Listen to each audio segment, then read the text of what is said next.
sahbihi Rasulillahi ajmain amma ba'du. Yang terhormat Kepala SMP Negeri 2 Singi Hilir beserta wakil, yang saya hormati Bapak dan Ibu guru, dan yang saya banggakan anak-anak SMP Negeri 2 Singi Hilir. Yang pertama, marilah selalu kita curahkan rasa syukur kita kehadiran Allah Subhanahu wa Ta'ala yang telah memberi rahmat serta hidayahnya, sehingga pada hari ini walaupun dalam keadaan hujan lebat, dalam suasana yang mengantuk, kita masih diberi rahmat, kesehatan jasmani maupun rohani oleh Allah Subhanahu wa Ta'ala. Tidak lupa salawat berangkaikan salam. Marilah kita selalu bersalawat kepada baginda Rasulullah, yaitu Nabi Muhammad SAW, dengan mengucapkan Allahumma sholli ala sayyidina Muhammad wa ala ali sayyidina Muhammad. Baiklah, yang pertama saya mengucapkan terima kasih kepada ibu-ibu guru SMP Negeri 2 Singi Hilir dan siswa-siswi SMP Negeri 2 Singi Hilir yang telah memenuhi undangan saya dalam rangka melaksanakan aksi nyata diseminasi budaya positif sekolah. Baiklah Bapak Ibu dan siswa-siswa semuanya, sebelum kita memulai kegiatan, mari kita menyanyikan lagu Indonesia Raya. Untuk Bu Endang, mohon bantuannya menjadi berikut. Kepada ibu dan siswa-siswa dimohon untuk berdiri.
Terima kasih, dipersilakan untuk duduk kembali.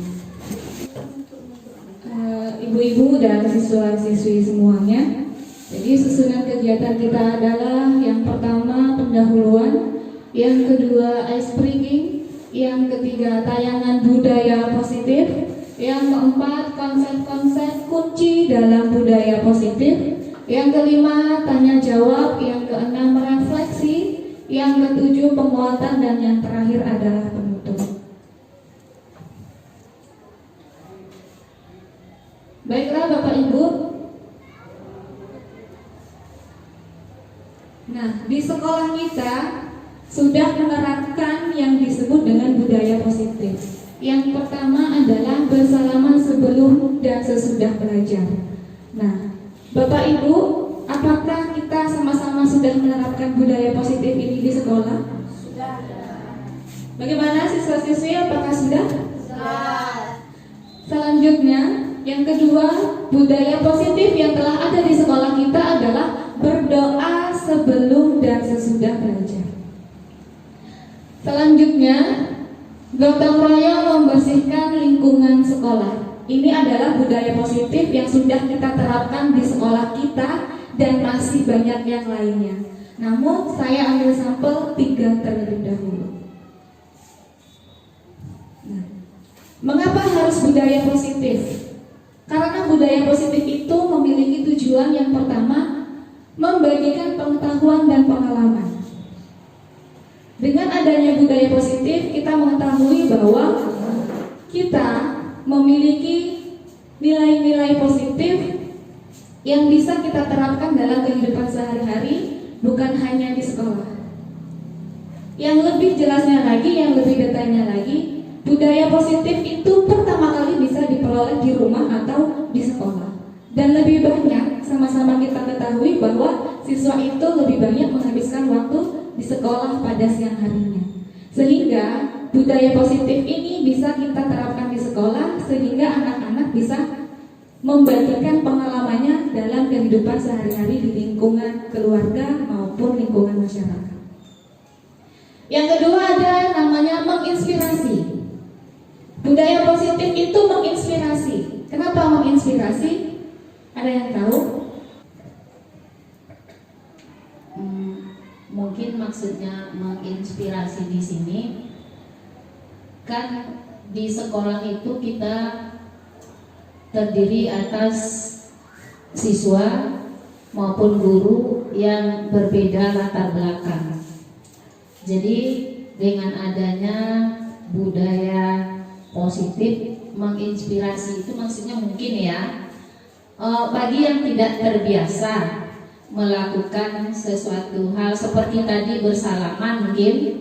Jadi dengan melihat berkali-kali berulang-ulang, mungkin yang biasanya tidak menerapkan di dalam lingkungan keluarganya menjadi oh iya ini sesuatu yang baik.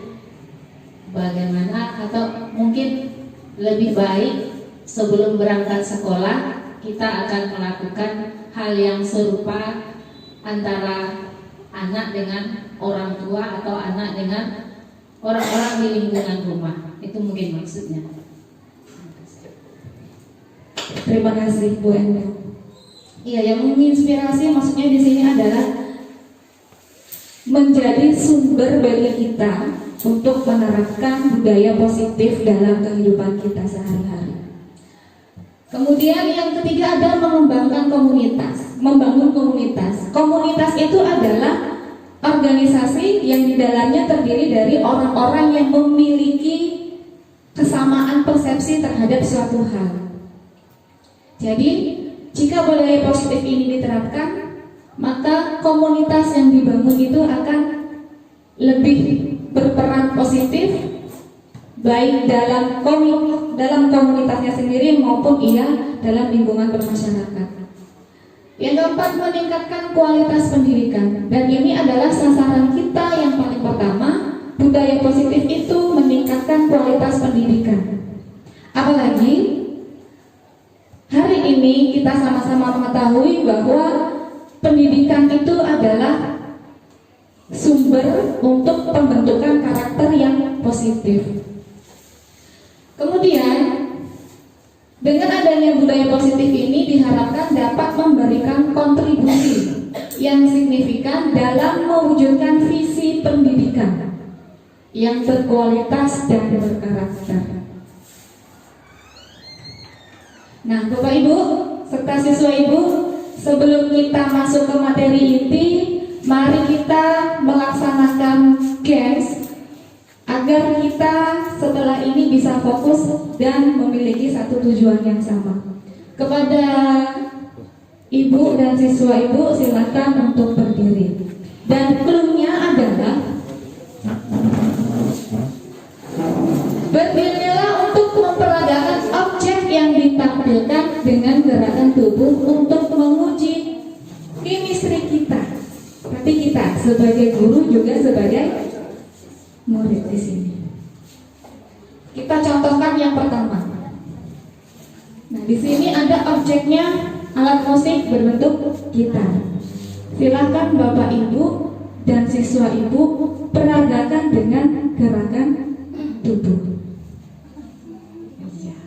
Iya, seperti itu. Nah, iya benar sekali. Nah, sekarang kita langsung praktik ya. Ayo Bu Ayu. Sudah? Sudah dilihat? Sudah diamati? Lanjut Bu Ayu. Diklik waktunya Bu Ayu. 5, 4, 3, 2, 1. Sama semua ya. Apakah ada yang berbeda? Oh, Bu Astri, hormat. Ya, lanjut. Yang kedua. Sudah dilihat? Silahkan Bu Ayu. 3, 2, 1. Oh ya, Sundari. Ya, ternyata kita memiliki chemistry. Selanjutnya. Sudah dilihat, silakan Bu Ayu. 3, 2, 1.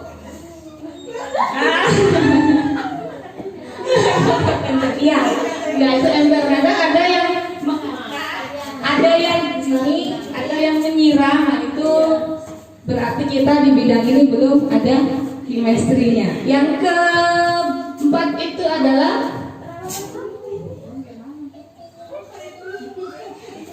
sudah dilihat objeknya? Ya, silakan Bu Ayu. 5, 3, 4, 3, 2, 1. Gimana?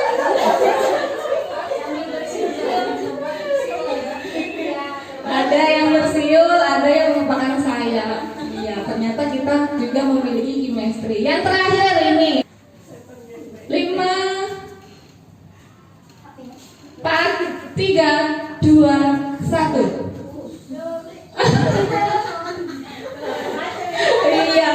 Iya, berarti ada yang menggunakan handphone untuk alat komunikasi, ada juga yang untuk memenuhi kebutuhan dasar. Ya, gamesnya selesai. Terima kasih. Silakan duduk kembali. Untuk selanjutnya Bu Ayu, apa yang Anda rasa ketika berpikir positif? Coba Bu, silakan dijawab. Boleh siswa, boleh ibu. Apa yang Anda rasa ketika berpikir positif?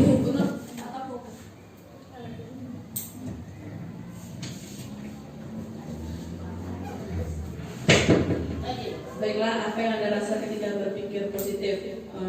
Nyaman, bahagia, pikiran tenang. Intinya lapang dada. Intinya membuat kita tuh bahagia, terus sehari-hari melakukan sesuatu tuh tidak ada beban. Senanglah intinya kalau kita berpikir positif. Terima kasih Bu Belia. Ternyata Sundari mau nambahkan? Dari yang disampaikan oleh Bu Belia tadi, sepertinya sudah mewakili dari apa yang kita rasakan ketika kita merasakan kita berpikir positif, bahagia itu yang terutama. Karena kita tidak pernah memikirkan yang jelek-jelek, kita selalu berpikir positif, positif dan positif.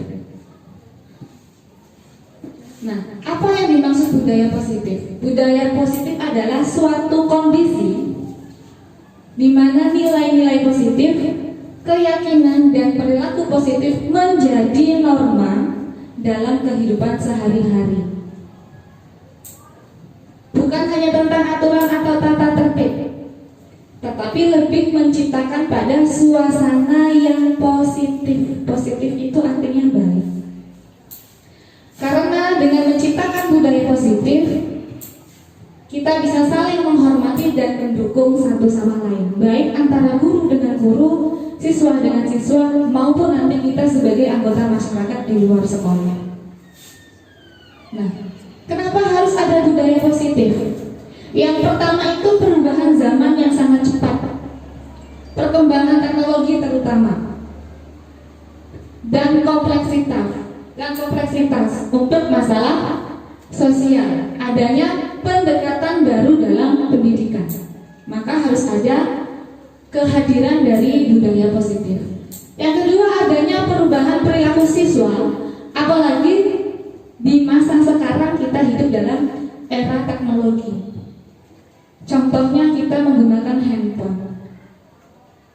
Kita ketika duduk mau seramai apapun, di situ banyak orang. Ketika kita menggunakan handphone dengan seriusnya, jangankan serius, hanya untuk bermain game saja, membuat kita itu tidak saling berkomunikasi, atau yang disebut dengan ramai tapi sepi. Nah, cenderung lebih membuat kita memiliki sifat individualisme. Segala sesuatunya merasa tidak perlu dikomunikasikan kepada orang lain. Iya atau tidak? Dan itu dan saya mengalami itu sendiri. Makanya latar belakang yang kedua itu perubahan perilaku siswa. Bukan hanya siswa, ternyata juga guru dan masyarakat. Yang ketiga, meningkatnya kasus bullying dan kekerasan. Mengapa harus ada budaya positif? Karena di latar belakangi ada namanya bully. Kita tidak bisa mengingkari itu, bahwa bully itu harus kita tinggalkan dengan cara menerapkan budaya positif di sekolah. Kemudian, persaingan yang tinggi dalam dunia pendidikan semakin ketat, apalagi pada era digital. Digital. Nah, budaya positif ini memberikan ruang bagi siswa untuk berkembang secara optimal. Secara optimal berarti sesuai dengan kemampuan yang ia miliki, tanpa harus merasa tertekan. Karena tadi yang disampaikan oleh Bu Belia itu, berpikir positif akan menimbulkan rasa bahagia. Kenapa bahagia? Karena lapang dada. Nah, jadi kita tidak tertekan. Kemudian peran sekolah dalam membentuk karakter. Nah, sekolah itu adalah tempat untuk mentransfer ilmu yang dilakukan oleh guru kepada murid-muridnya. Mengembangkan nilai moral, etika dan sosial yang baik. Nah, itulah latar belakang kenapa harus ada budaya positif. Kemudian perubahan peran guru sebagai fasilitator pembelajaran dan membimbing siswa. Budaya positif memberikan ruang bagi guru untuk berperan lebih aktif dalam membangun hubungan yang positif dengan warga di sekolah. Nah, manfaat budaya positif meningkatkan motivasi belajar. Guru dan siswa dihargai, didukung, dan memiliki tujuan yang jelas. Meningkatkan prestasi akademik, membantu guru dan siswa berkonsentrasi lebih baik dan mencapai hasil belajar yang optimal. Membentuk karakter, menanamkan nilai-nilai positif seperti saling menghormati, kerjasama, dan tanggung jawab baik pada murid maupun pada guru. Kemudian menurunkan masalah ketidakdisiplinan yang melakukan pelanggaran peraturan. Dengan adanya budaya positif ini akan berkurang. Kemudian meningkatkan kesejahteraan emosional. Guru dan siswa merasa lebih bahagia, mengurangi stres. Seperti yang awal tadi, ketika kita berpikir positif saja, kita bisa terus merasa bahagia. Apalagi kalau kita menerapkan budaya positif. Nah, konsep-konsep kunci dalam budaya positif yang pertama itu ada perubahan paradigma belajar. Dulu pembelajaran itu berpusat pada guru, yang artinya guru aktif memberikan informasi kepada murid, sementara murid pasif hanya menerima. Nah, sekarang berubah paradigmanya menjadi berpusat pada murid atau peserta didik, atau dalam bahasa Inggrisnya bisa disebut dengan student center. Nah, dengan pembelajaran berpusat pada siswa, siswa bisa menjadi lebih aktif dalam belajar karena siswa akan terdorong untuk mencari informasi-informasi secara sendiri atau secara individu maupun berkelompok, dan guru hanya berperan sebagai fasilitator untuk menuntut perkembangan murid. Nah, ini yang disebut dengan perubahan paradigma belajar. Aspek pembelajaran berpusat pada guru, guru berperan sebagai sumber utama pengetahuan. Sementara peran guru dalam pembelajaran berpusat pada siswa adalah fasilitator atau pembimbing. Kemudian pada pembelajaran berpusat pada guru, peran siswa, peran guru, metode ya. Dalam pembelajaran berpusat pada guru, metode yang sering digunakan adalah ceramah dan tanya jawab. Sedangkan pada pembelajaran berpusat pada siswa, metodenya bisa diskusi, proyek, eksperimen. Apakah kita sudah menerapkan ini? Sudah. Sebenarnya kita sudah menerapkan itu, namun kita baru tahu bahwa ini disebut dengan student center. Kemudian aspek penilaian. Aspeknya pada guru, pembelajaran pada guru, penilaiannya itu tes tertulis dan hafalan, keinginan guru. Berbeda dengan ketika pembelajaran berpusat pada siswa, penilaiannya adalah portofolio, presentasi, dan proyek. Di sini siswa lebih banyak memiliki peran. Nah, penerapan pembelajaran aktif dan bermakna ini adalah dari pengembangan paradigma yang pembelajarannya student center. Kita bisa menggunakan diskusi kelompok, proyek berbasis masalah, pembelajaran kooperatif, simulasi studi kasus, pembelajaran berbasis penemuan. Dari penerapan pembelajaran aktif dan bermakna, kita sudah menggunakan diskusi kelompok, proyek berbasis masalah. Apakah kita sudah menerapkan?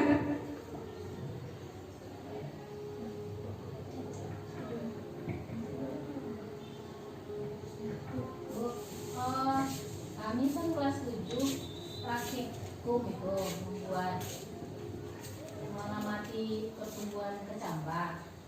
Apakah itu sudah masuk berbasis proyek misalnya atau yang Proyek. Ya, proyek, karena proyek itu dilakukan dalam jangka waktu yang tidak pendek. Walaupun 2 hari atau 3 hari, dia membutuhkan waktu. Selanjutnya Bu Ayu. Nah, apa saja yang dimaksud dengan budaya positif? Yang pertama itu disiplin positif. Kedua, motivasi perilaku manusia. Ketiga, kebutuhan dasar, posisi kontrol restitusi, keyakinan kelas, dan segitiga restitusi. Nah, tadi kita sudah membahas, sudah menampilkan contoh-contohnya juga. Jadi yang dimaksud dengan disiplin positif itu apa, Ibu dan anak-anak Ibu? Bu Jin?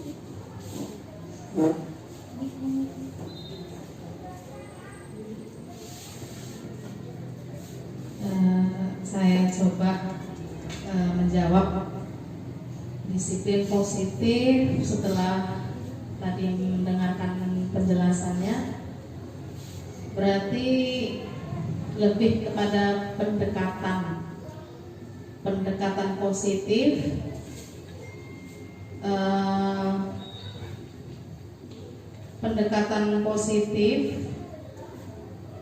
untuk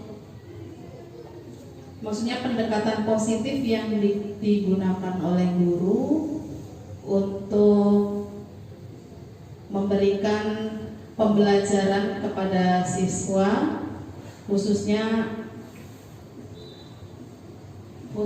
pada hal-hal yang baik,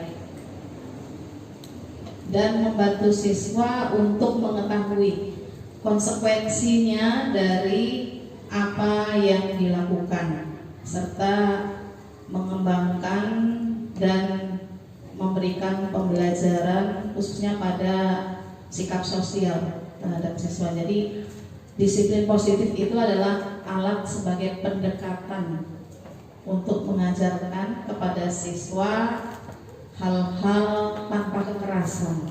Itu yang dapat saya sampaikan.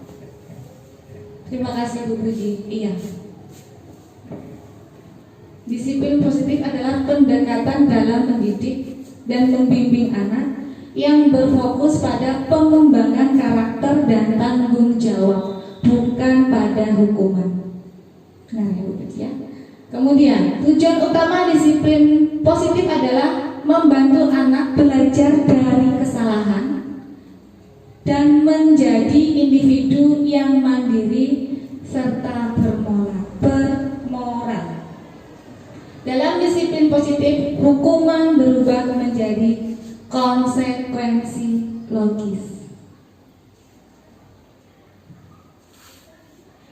Nah, dalam disiplin positif, hukuman berubah menjadi konsekuensi logis. Aspek hukuman. Hukuman itu bertujuan untuk menakutkan dan menghentikan perilaku buruk. Dalam konsekuensi logis, tujuannya membantu anak belajar dari kesalahan.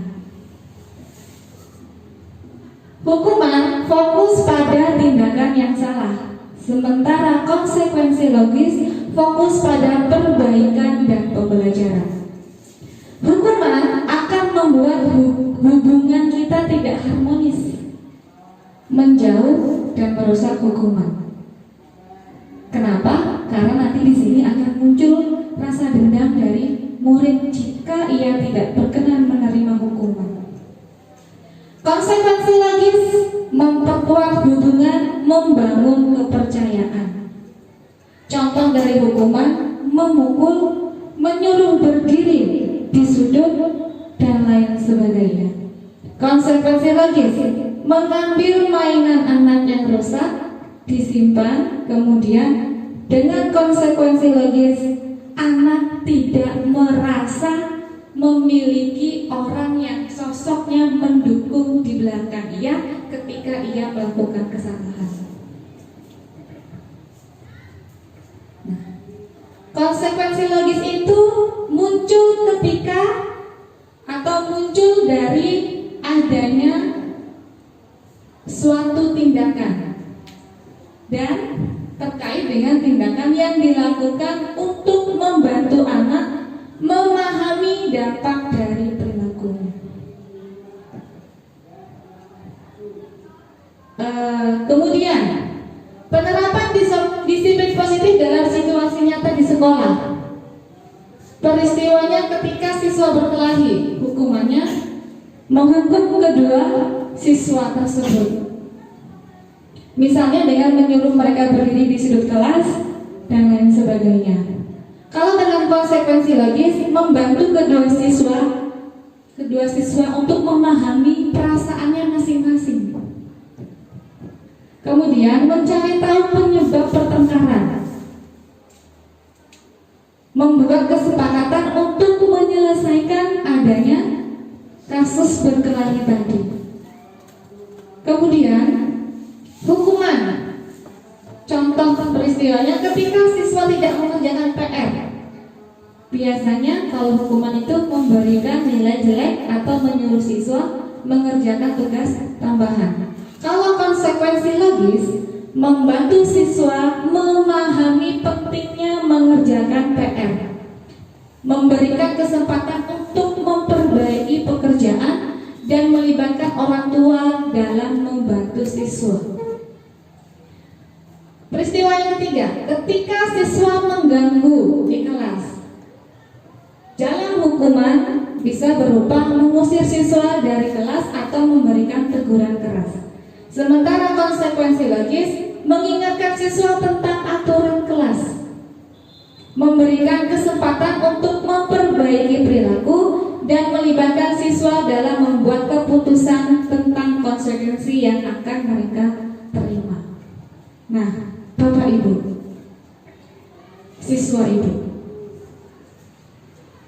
jadi penerapan disiplin positif di sekolah ini akan membantu kita merubah karakter baik dalam diri kita maupun dalam diri murid untuk mencari solusi-solusi dari suatu permasalahan secara bersama. Nah, yang kedua adalah motivasi perilaku manusia. Apa itu motivasi, Afiza? Motivasi.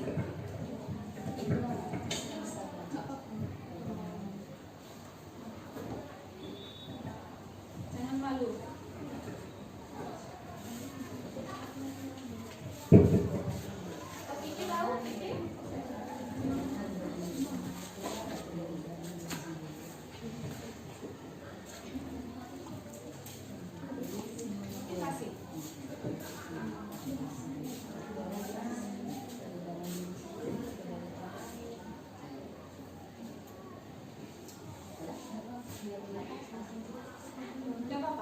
Dorongan atau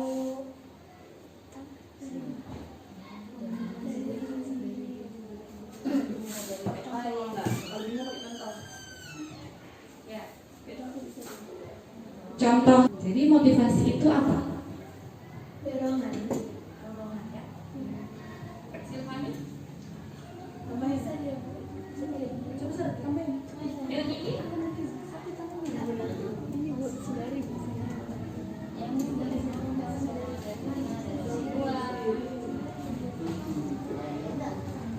Simpan aja, simpan. Direkam. Jadi dorongan. Dorongnya untuk semangat. Seperti kita main bola, kita penonton, kita bersorak-sorak. Itu adalah motivasi untuk menang bagi pemain. Jadi motivasi itu adalah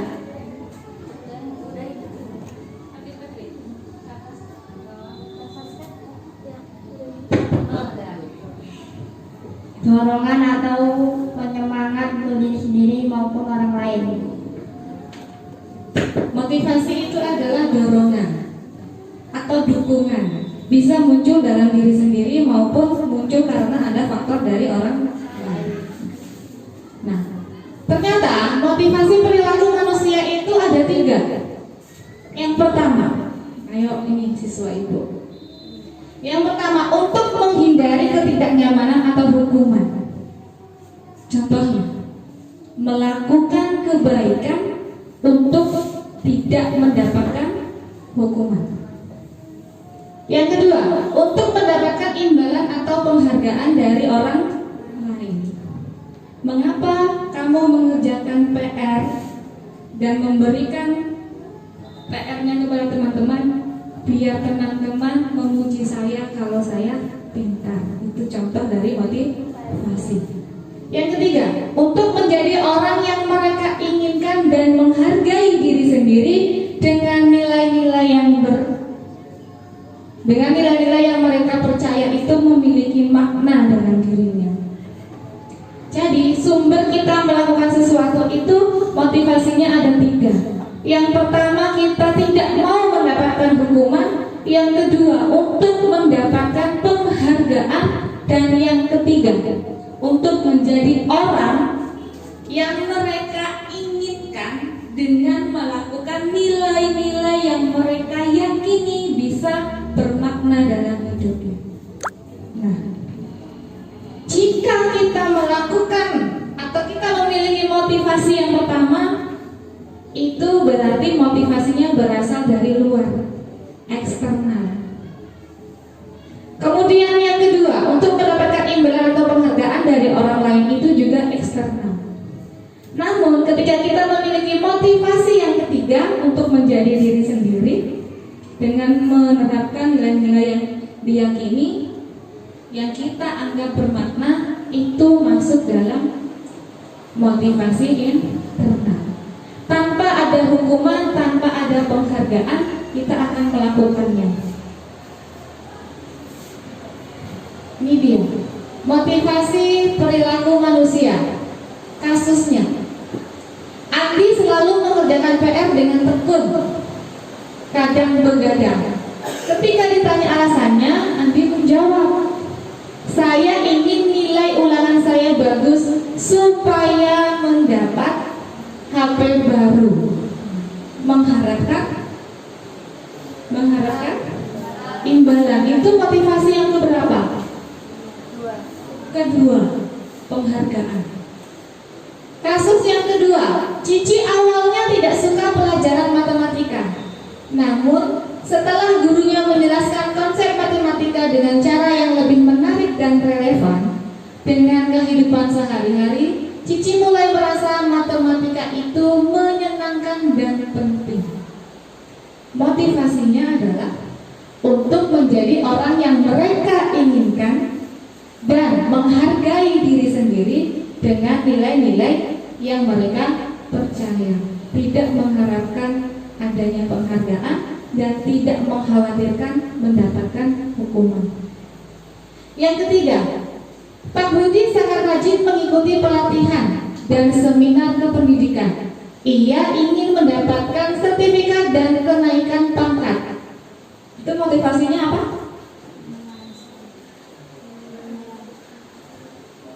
Nomor berapa? Mendapatkan penghargaan atau imbalan. Yang terakhir, Alia selalu mengikuti permintaan Devin yang selalu menuntut. Ia lebih nyaman ketika Devin diam dan tidak kepo. Itu untuk menghindari ketidaknyamanan atau hukuman. Motivasi yang diharapkan adalah motivasi intrinsik, yaitu motivasi atau dorongan untuk melakukan sesuatu yang berasal dalam diri sendiri. Kemudian, seseorang melakukan suatu tindakan karena merasa senang, puas, atau tertarik pada aktivitas itu sendiri tanpa adanya pengaruh atau imbalan eksternal. Makanya diharapkan kita memiliki motivasi yang ketiga. Nah, ada kebutuhan dasar. Kebutuhan dasar yang kita kenal itu apa, Bapak Ibu? Bisa? Kebutuhan dasar hidup. Ya, iya Bu, untuk makan, minum, istirahat. Nah, itu adalah kebutuhan dasar. Ayo ditampilkan Bu Ayu. Nah, kebutuhan dasar itu ada 5. Yang pertama bertahan hidup, kedua kasih sayang dan rasa diterima, ketiga penguasaan, keempat kebebasan, yang kelima kesenangan. Siswa Ibu, untuk saat ini kebutuhan dasar apa yang ingin dipenuhi? Di antara 5 ini kebutuhan dasar apa yang ingin dipenuhi? Coba dijawab pakai mic. Apa itu nomor 2?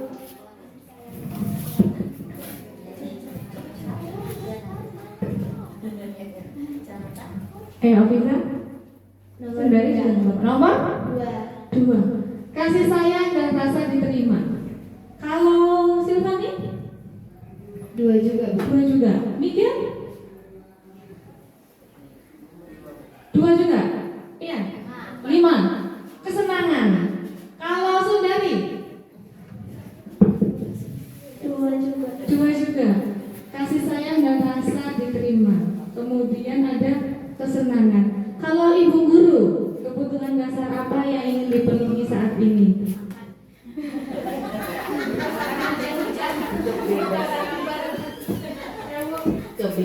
Kebebasan saat ini ya. Kalau Bu Nela, bertahan hidup. Jadi belum bertahan hidup ya. Oh lagi. Iya benar. Iya. betul. Jadi Bapak Ibu, kebutuhan dasar itu bisa terpenuhi dengan berbagai cara.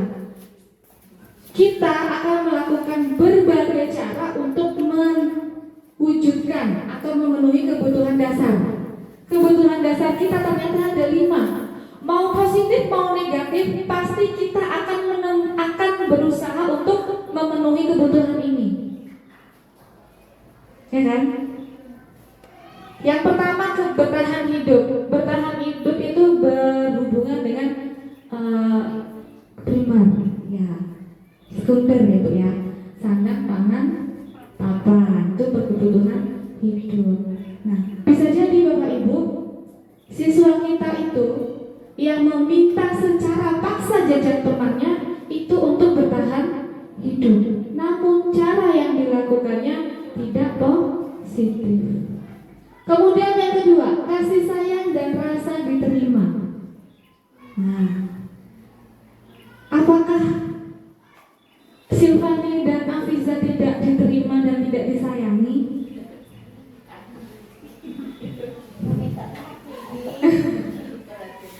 Iya. Apakah belum disayang dan belum diterima?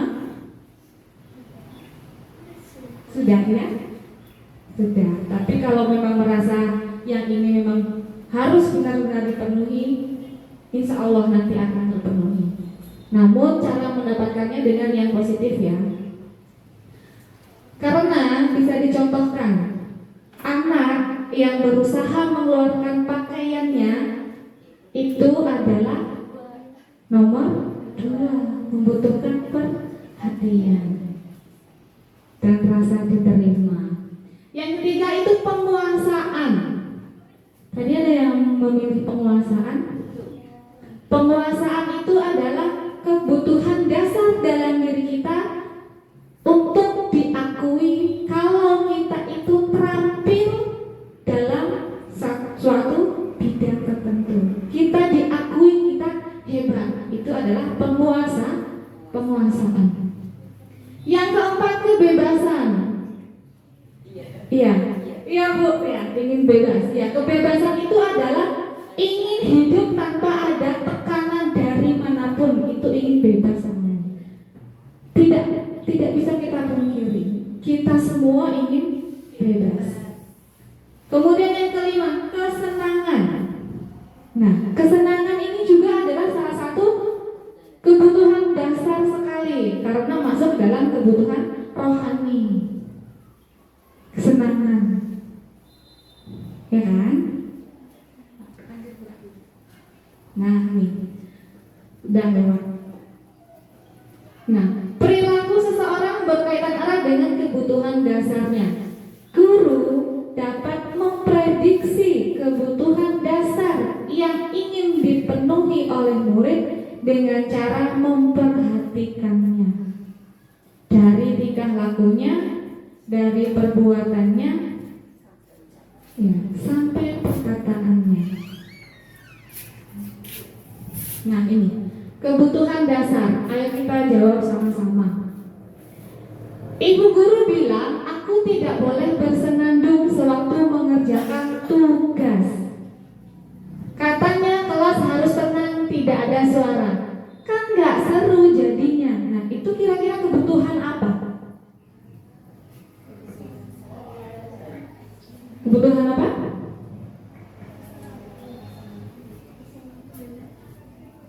Kebutuhan apa itu? Kesenangan.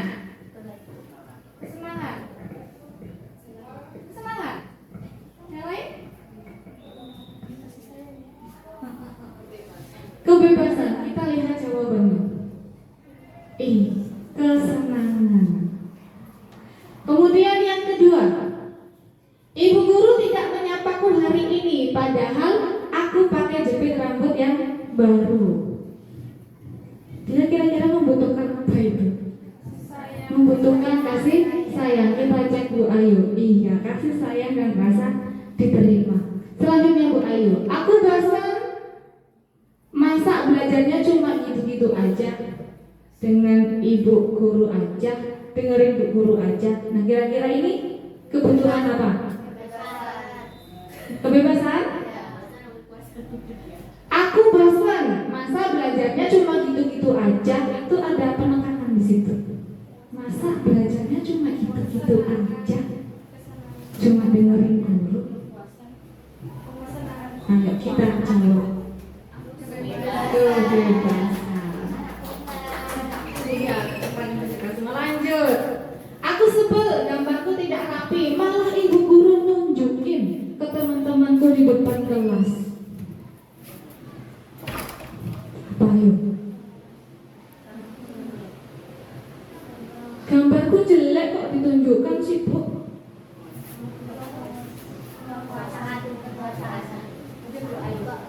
Iya, penguasaan. Tepuk tangan untuk kita semua. Mantap. Selanjutnya, posisi kontrol. Ternyata Bapak Ibu guru, kita sebagai seorang guru mempunyai posisi kontrol. Lanjut Bu Ayu. Posisi kontrol restitusi adalah konsep dalam pendidikan yang mengidentifikasi 5 peran atau posisi yang dapat diambil oleh seorang guru dalam menghadapi perilaku siswa. Kemudian konsep ini dikembangkan oleh Dian Gozen dalam bukunya Restitution Restructuring School Discipline. Nah, posisi kontrol itu ada 5. Penghukum, pembuat merasa bersalah, teman, pemantau, dan manajer. Karakteristik dari penghukum: menggunakan hukuman fisik atau verbal, mengancam dan menyalahkan. Kalau kita mengambil posisi hukum, dampaknya apa pada murid, Bapak Ibu?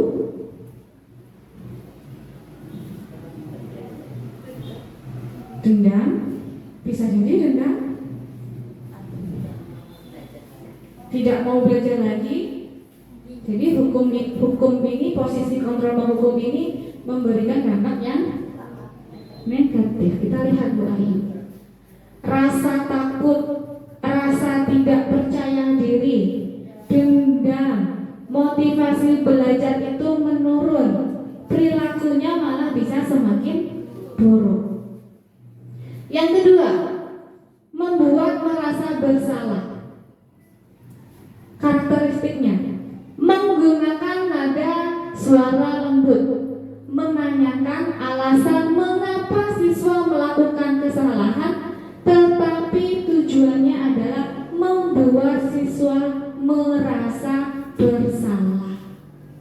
Contohnya, kamu gak kasihan ya sama ibu?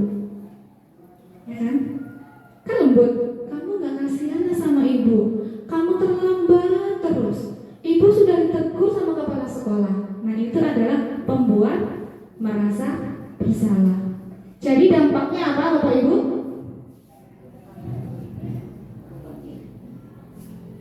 Dampaknya adalah, ayo Bu Ayu kita buka saja. Rasa bersalah yang berlebihan, kurang percaya diri, kesulitan belajar, hubungan guru dan murid semakin tidak sehat.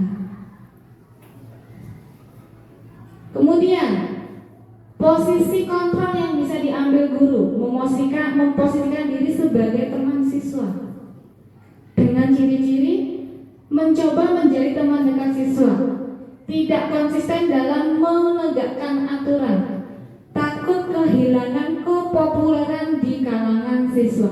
Dampaknya apa Bapak Ibu? Dampaknya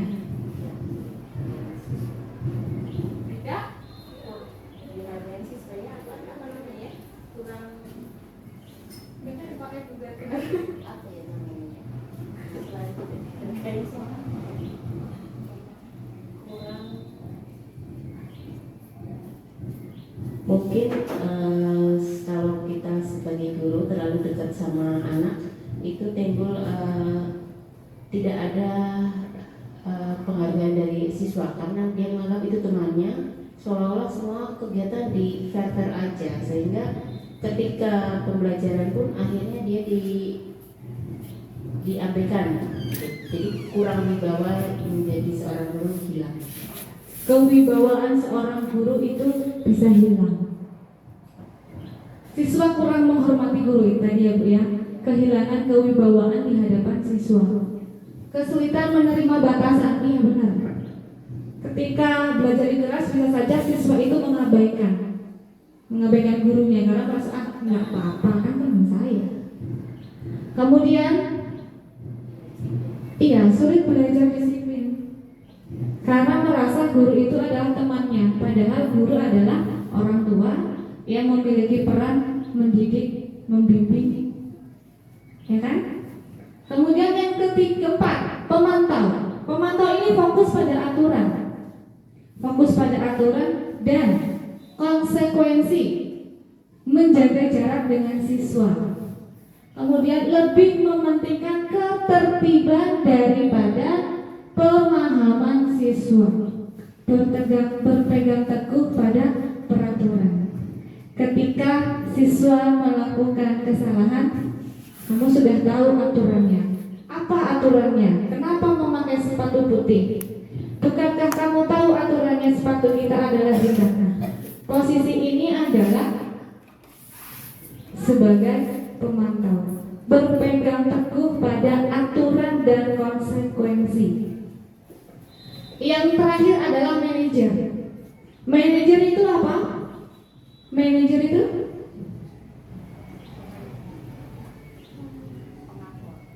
mengatur. Segala sesuatu itu bisa diatur dalam diri sendiri, itu manajer.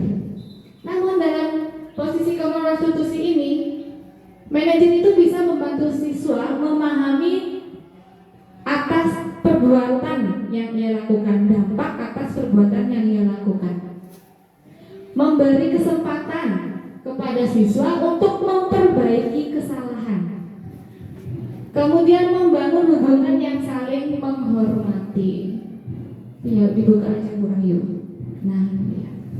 Kalau dampak dari pemantau itu siswa merasa diawasi terus-menerus. Iya benar ya. Namanya dipantau. Tapi kalau untuk manajer, siswa bertanggung jawab atas perbuatannya. Ketika ia melakukan kesalahan, dia tahu, oh iya saya salah, saya harus memperbaikinya.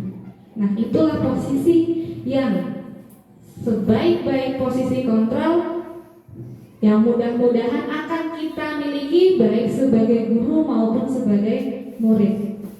Selanjutnya Bu Ayu. Nah, ini dia posisi kontrol restitusi yang pertama.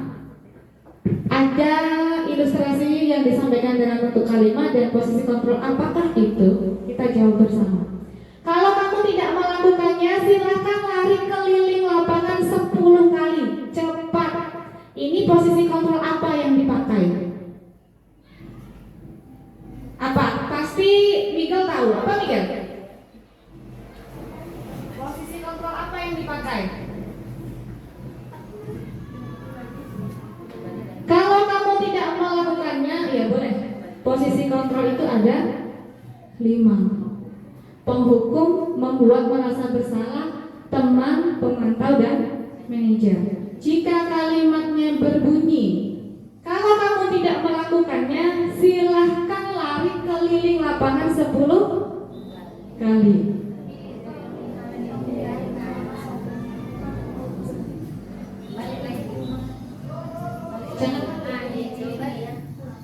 Adalah Menurutmu yang mana? Penghukum, pembuat yang mana? teman. Ini satu.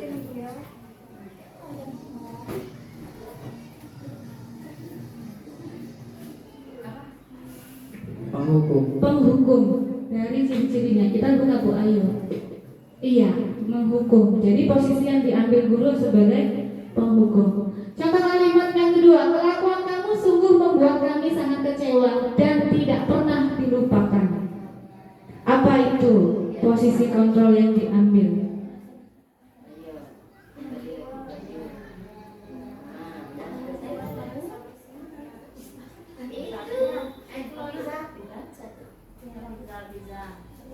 Sundari?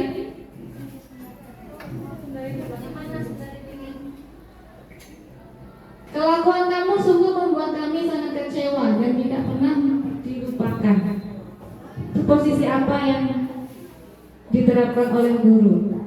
Penghukum. Kita buka Bu Ayu. Pembuat orang merasa bersalah. Yang ketiga, kerjakan PR-mu cepat ya. Untuk ibu nanti selesai mengajar ibu bantu. Kira-kira apa Bu Guru?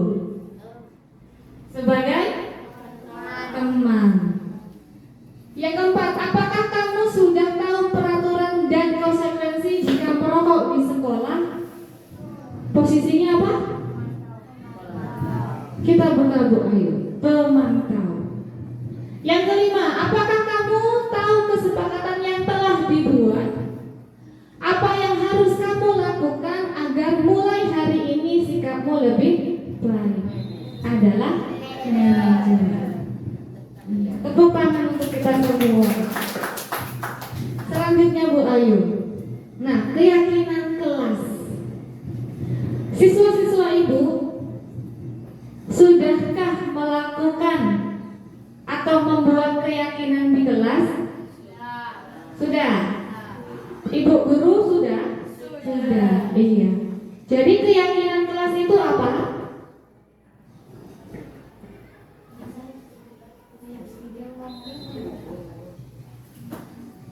Ya, keyakinan kelas apa Ki? Sudah buat ya Kiki ya? Sudah buat sama bu gurunya.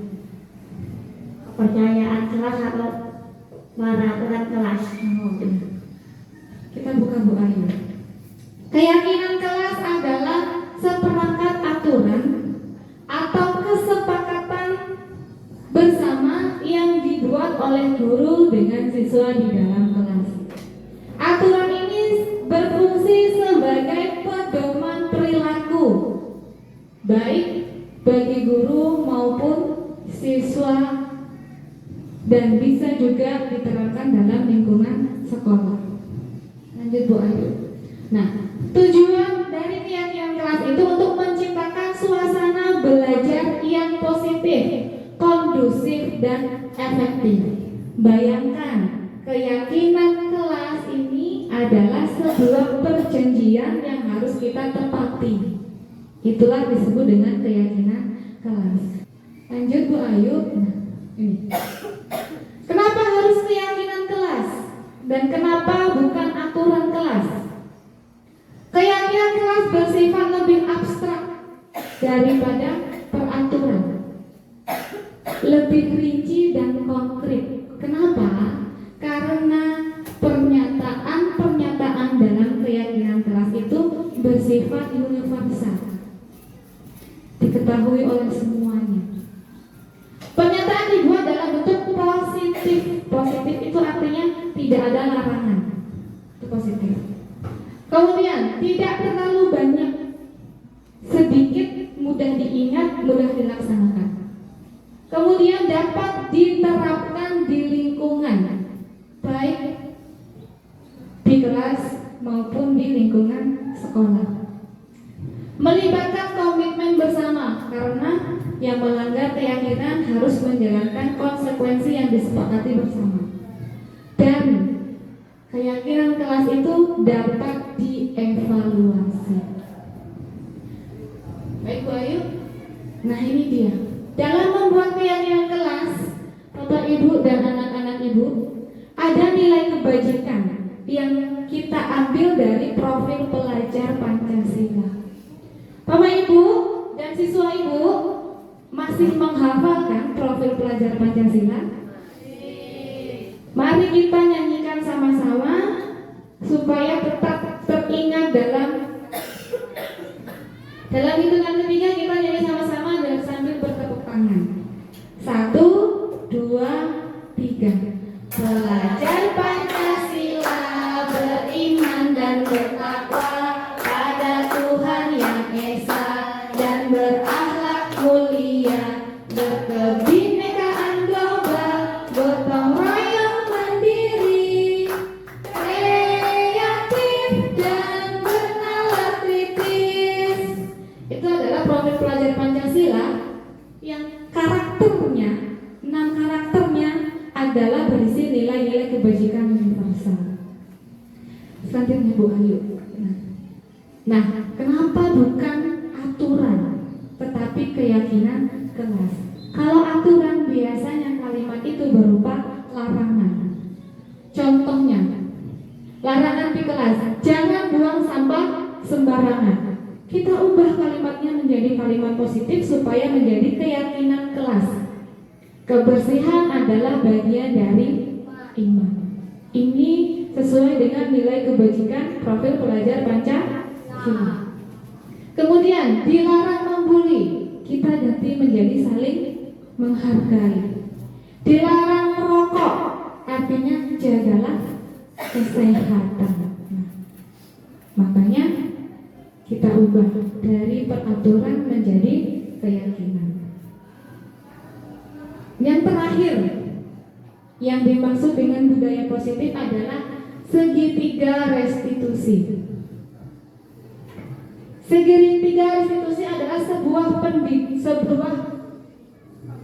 konsep dalam pendidikan yang digunakan untuk pendekatan disiplin positif. Konsep ini menawarkan cara yang konstruktif untuk menangani kesalahan-kesalahan yang dilakukan oleh siswa dan lebih efektif dibanding dengan menggunakan hukuman konvensional.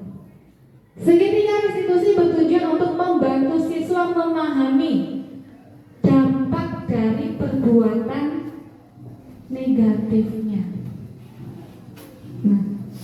Nah, segitiga restitusi ada tahapannya ada 3. Yang pertama, menstabilkan identitas. Yang kedua, validasi tindakan. Yang ketiga, menanyakan keyakinan. Ibu yakin kita sudah menerapkan ini. Hanya saja kita belum mengetahui namanya. Lanjut Bu Ayu. Nah, yang pertama itu menstabilkan identitas. Menstabilkan identitas ini adalah mengembalikan posisi siswa dalam keadaan gagal menjadi identitas sukses. Contoh kalimat yang bisa digunakan, berbuat salah itu hal wajar.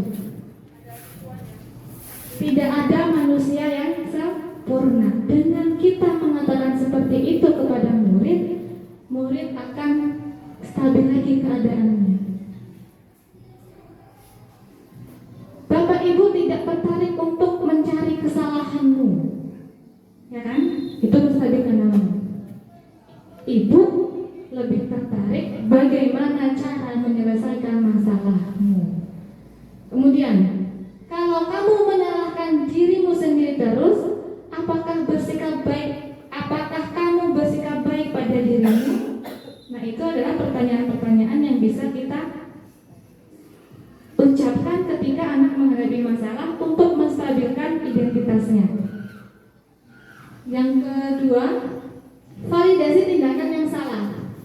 Validasi tindakan yang salah ini adalah kita berprinsip bahwa setiap perilaku berupaya untuk memenuhi suatu kebutuhan dasar. Kebutuhan dasar tadi ada 5. Kita untuk memenuhi kebutuhan dasar itu pastilah kadang-kadang ada dengan cara yang negatif. Karena bagaimanapun juga kebutuhan dasar itu wajib untuk dipenuhi. Nah, caranya dalam validasi tindakan ini kita bisa menanyakan alasan. Kamu pasti punya alasan mengapa melakukannya. Apa yang penting bagi kamu? Kamu boleh tetap berusaha menjaga sikap itu. Tapi tambahkan sikap baru ya. Kemudian, maukah kamu belajar cara lain untuk mendapatkan yang kamu butuhkan tanpa harus memukul, tanpa harus menyakiti, tanpa harus membuli teman. Nah, itu adalah cara kita memvalidasi tindakan yang salah dengan menanyakan alasan-alasan. Yang ketiga Bu Ayu, menanyakan keyakinan. Tahap restitusi yang ketiga itu kita menanyakan keyakinan. Nah, itu contohnya memberikan pertanyaan bermakna kepada murid untuk memunculkan motivasi intrinsik. Seperti apa nilai yang kita percaya di sekolah kita? Nilai-nilai apa yang telah kita sepakati, nah itu adalah menanyakan keyakinan. Contohnya, Kiki, kenapa tadi pagi datang terlambat? Kemudian menjawab, saya bangun kesiangan. Nah, di sini kita akan menanyakan keyakinan. Kiki tahu keyakinan di sekolah kita tentang datang terlambat. Kiki tahu keyakinan sekolah kita tentang waktu masuk ke kelas. Nah, siswa akan menjawab, iya Bu, tahu. Kita belajar mulai pukul 7.30. Lalu apa yang bisa Kiki lakukan? Besok saya tidak kesiangan lagi Bu. Caranya bagaimana Kiki? Saya akan memasang alarm, minta bantu sama ibu untuk membangunkan, dan lain sebagainya. Lanjut Bu Ayu. Nah, ini contoh penerapan segitiga restitusi yang telah saya lakukan. Ibu panggil saya. Ya, ini udah duduk dulu.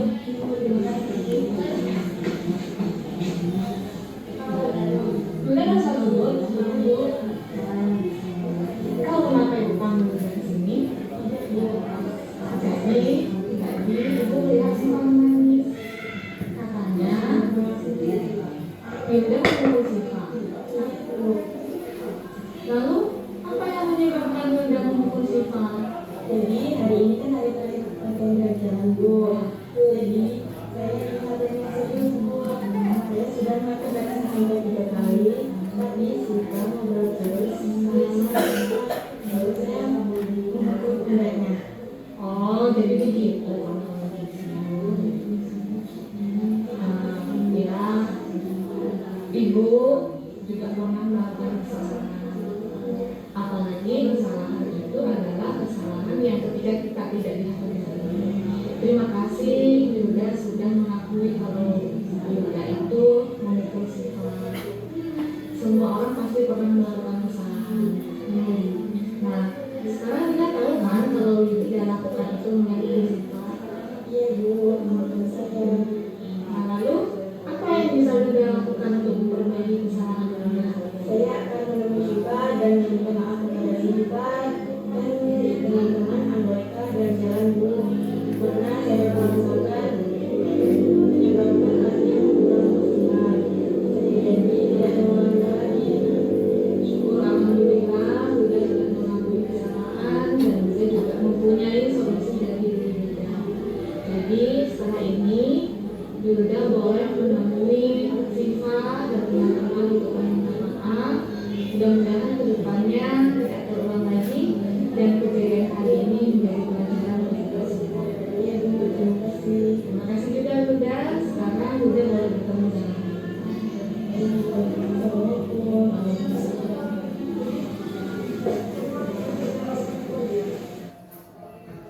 Nah, ini adalah contoh melaksanakan tahapan restitusi. Walaupun tidak mudah, tapi mari sama-sama kita terapkan ini karena memberikan dampak yang positif, baik bagi guru maupun bagi murid. Nah, jadi kesimpulannya, baik seorang guru maupun murid, kita harus menguasai dan menerapkan budaya disiplin di sekolah. Di mana budaya disiplin di sekolah itu ada 6. Disiplin positif, motivasi perilaku manusia, kebutuhan dasar, posisi kontrol, restitusi, keyakinan kelas, dan segitiga restitusi. Mari kita segarkan pikiran dulu dengan melaksanakan ice breaking. Kita akan tepuk love. Tepuk love kecil, tepuk love sedang, tepuk love besar, dan tepuk love jumbo. Contohnya,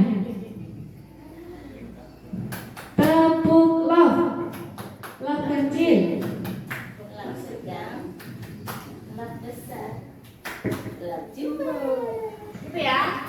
Kita mulai dengan tepuk tangan yang pertama. Siap? Tepuk love. Love kecil, love sedang, love besar,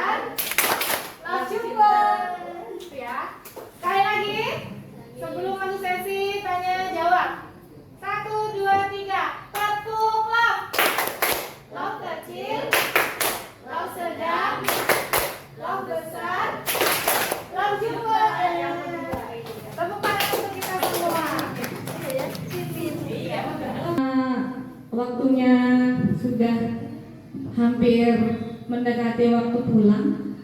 Kita batasi saja pertanyaannya 2 ya Ibu dan siswa. 1 dari guru, 1 dari siswa. Silakan untuk bertanya. Siapa yang mau tanya dulu? Iya, mari.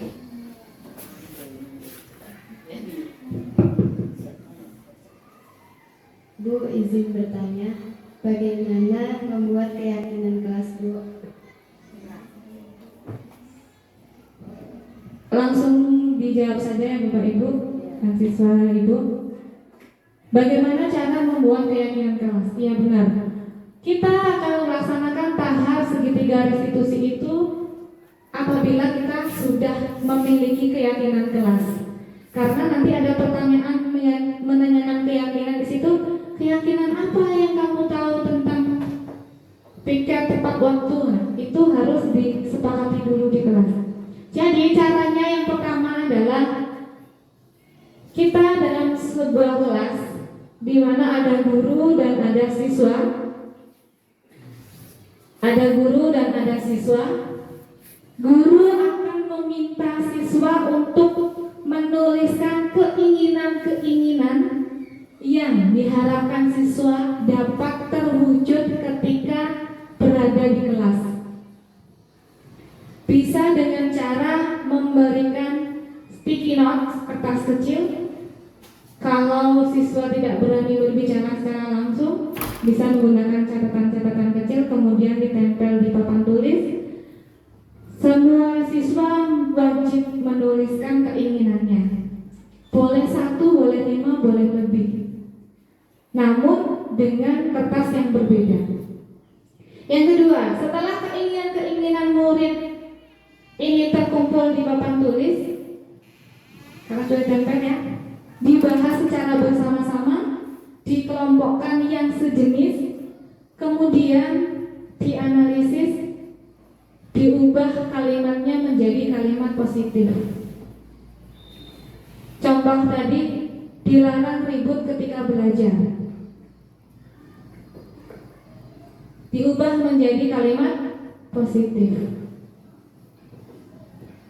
Dilarang ribut ketika belajar, kira-kira diubah menjadi kalimat positif bunyinya apa?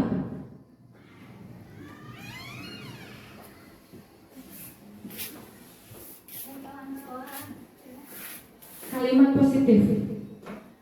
Dilarang ribut.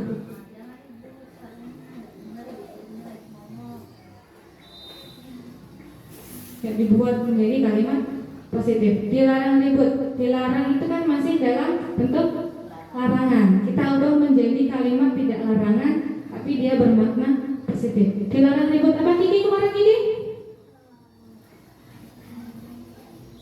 Menghargai. Ketenangan dan kenyamanan adalah impian kelas. Kita ubah seperti itu contohnya. Dan semua itu atau semua keyakinan yang dibuat itu berpedoman pada karakter pada profil pelajar Pancasila yang disebut dengan nilai kebajikan. Setelah diubah semuanya menjadi kalimat positif, apa namanya, bukan dipromosikan, diketahui oleh seluruh anggota kelas, diketahui oleh guru dengan cara menjadikan kalimat-kalimat positif itu dalam sebuah poster ditempel dengan judul keyakinan kelas. Nah, itulah caranya. Kiki kemarin sudah ya? Sudah. Afiza sudah menerapkan di kelas membuat keyakinan kelas? Oh, benar. Pasti nanti akan dibuat keyakinan kelas itu. Kepada ibu guru dipersilakan.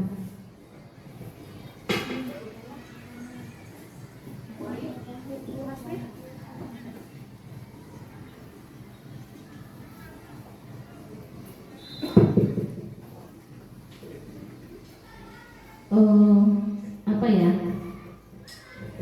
tentang keyakinan kelas itulah tadi. Dalam membuat keyakinan kelas mungkin ada kan kita punya beberapa orang siswa. Bagaimana caranya nanti kita mengatasi? Mungkin ada di antara siswa-siswi kita itu yang tidak menyepakati apa yang sudah disepakati oleh teman-temannya yang lain. Itu saja.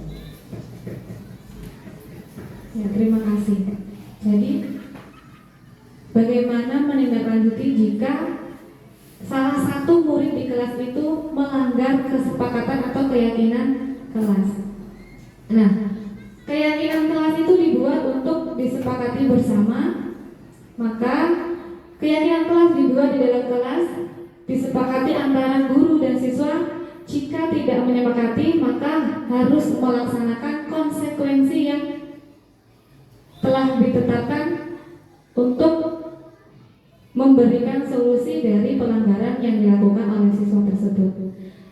Dan karena keyakinan kelas itu sebenarnya adalah membuat kesepakatan-kesepakatan yang bernilai positif dan mencari solusi dari pelanggaran atas keyakinan atau kesepakatan yang dibuat itu.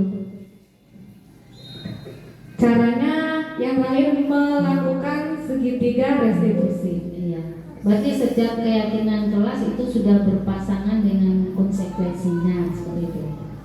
Iya, aku tadi mungkin tidak saya sebutkan secara langsung. Iya, keyakinan kelas itu dibuat kesepakatan dan konsekuensinya. Makanya kemarin ada ya, Kiki salah satu keyakinan di kelas apa Kiki?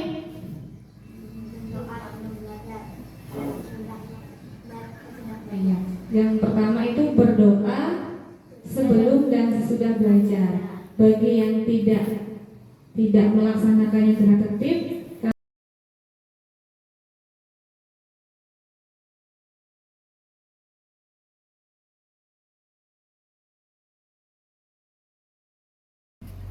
pengetahuan atau pengalaman apa yang Anda peroleh dari diseminasi ini? Pengalaman dan pengetahuan apa yang Bapak Ibu peroleh dari yang kita laksanakan hari ini?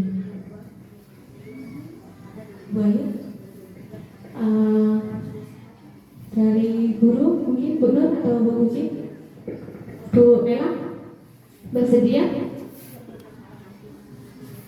Bu Hasri?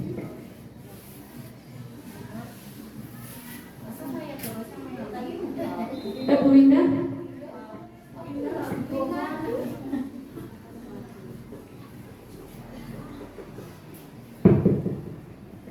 Oke, terima kasih dari pemaparan kali ini, pengetahuan atau pengalaman apa yang Anda peroleh dari diseminasi ini. Kalau saya lebih mengetahui bagaimana atau apakah dari disiplin positif itu. Kemudian itu pengetahuan yang saya dapat sangat banyak ya, karena selama ini kan kita hanya mengetahui tetapi tidak tahu apakah itu termasuk dalam disiplin positif. Kemudian perubahan apa yang akan Anda lakukan ke depannya? Kalau perubahan yang ingin saya lakukan yaitu lebih kreatif lagi atau lebih kritis lagi untuk menyikapi apakah yang dilakukan dengan budaya positif, disiplin positif itu. Terima kasih. Ya, terima kasih Bu. Untuk siswa, apa pengetahuan baru dan pengalaman yang diperoleh dari yang kita lakukan hari ini?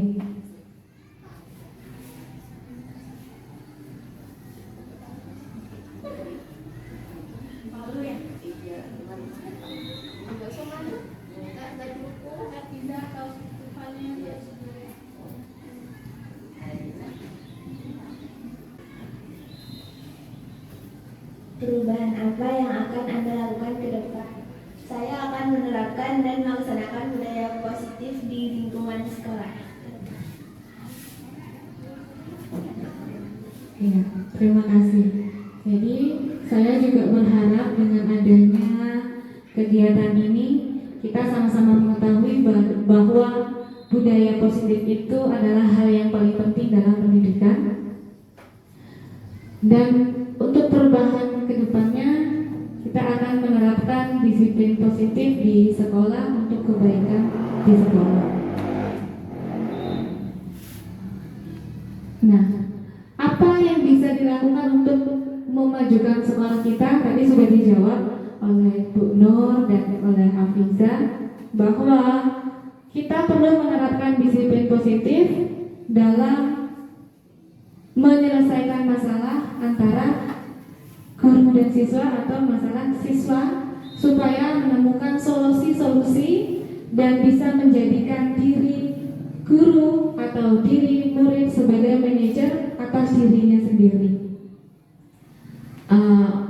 Demikian yang saya sampaikan. Saya sangat berterima kasih kepada Ibu guru semuanya dan siswa ibu semuanya karena telah bersedia memenuhi undangan saya dalam melakukan aksi nyata ini. Sebelum kita tutup kegiatan ini, mari kita berdoa dengan mengucapkan hamdalah. Alhamdulillahirrahmanirrahim. Terima kasih atas perhatiannya. Mohon maaf atas kesalahan. Saya akhiri. Assalamualaikum warahmatullahi wabarakatuh.